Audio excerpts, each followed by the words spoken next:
Κι αν αυτή γιορτάζει και δώρο δεν της πήρα, κι αν μ' αγαπάει κι εγώ την τυραννώ, κι αν πολλά μου δίνει και λίγα μου ζητάει εγώ, κι αν με έχει γεννήσει κείμενα 60, κι αν της φωνάζω που με κοντός, κι αν καμιά φορά στο σπίτι δεν τρώω έτσι κι αλλιώς.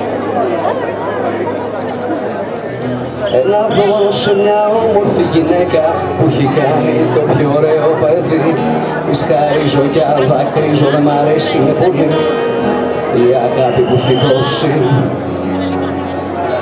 Μα το ωραίο της παιδί δεν θα την προδώσει. Πριν παλαβώσει θα της πει σ' αγαπώ, και αυτή θα το φιλήσει και θα πει το γλυκό μου το παιδί.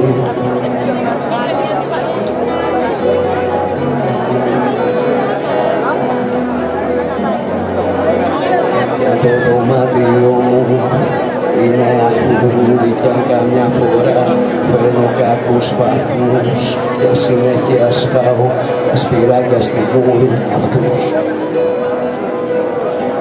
Να ακούς που έχουν μια κιθάρα και στον κόσμο μια μαμά και την αγαπούν, κι άμα δεν μπορούν να της το πούν, της το γράφουν και της το τραγουδούν.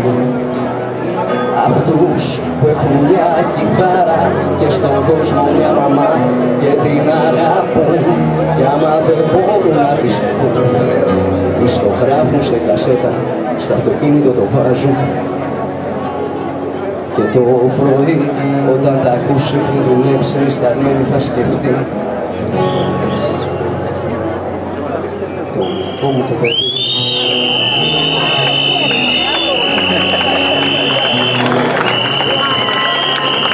Τα γλυκά του στα παιδιά.